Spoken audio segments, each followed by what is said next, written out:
최고운전. 이 내용들은 기억해 두세요.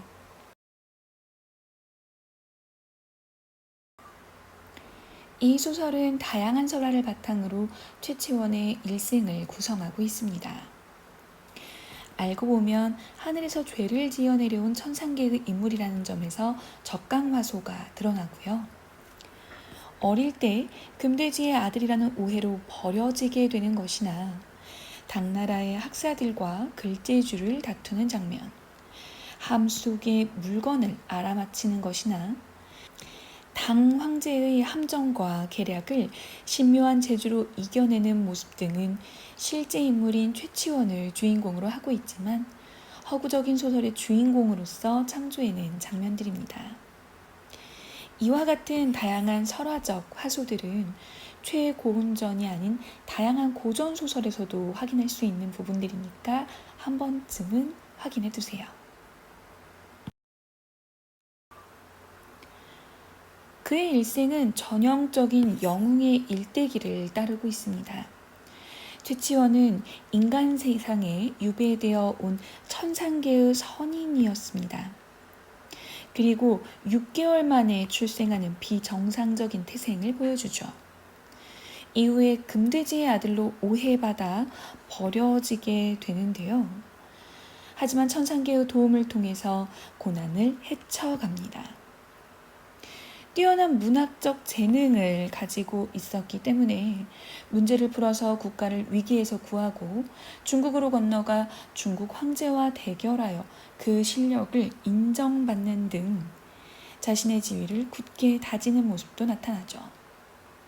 한편으로는 중국으로 가는 도중에 신이한 인물들로부터 도움을 받아서 위기를 해결한 적도 있었어요. 이런 것들은 모두 천상계의 조력자에 의한 것으로 볼 수 있겠네요.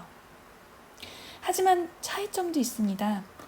대부분의 영웅 소설이 행복한 결말을 맞이하는 것과 달리 이 소설의 경우에는 최치원이 가야산에 은둔하는 모습을 보이는데요. 이는 명분이나 체면, 나이, 권위, 신분을 내세우는 기존 사회에 대한 부당한 횡포를 비판하고 있다고 할 수도 있겠네요. 이 글에서는 주인공 최치원을 비롯하여 다양한 갈등 구조를 볼 수 있는데요. 그 중에 중심이 되는 것이 바로 당 황제와의 갈등입니다. 신라라는 소국의 인물이지만 뛰어난 능력을 가지고 국력의 열세를 극복하는 최치원과 당나라라는 대국의 황제이지만 자만하고 상대를 업신여기던 황제는 힘을 통해 상대를 제압하고 위협합니다. 하지만 결국 최치원의 압승으로 끝나고 황제는 그의 능력을 인정할 수밖에 없게 되죠. 이런 모습은 군담소설에서는 흔히 볼 수 없는 내용인데요. 중화사상과 사대주의가 보편적이었던 당시를 생각해보면 우리 민족의 우월성을 강조하고 자긍심을 고취하며 맹목적인 사대주의를 비판하는 소설이라는 점에서 그 의의를 찾을 수 있습니다. 이와 함께 공간적 배경에 따른 주인공의 상황도 한 번 더 눈여겨봐두면 좋을 것 같아요. 이 내용은 줄거리에서 다루고 있으니 확인해 보시고요.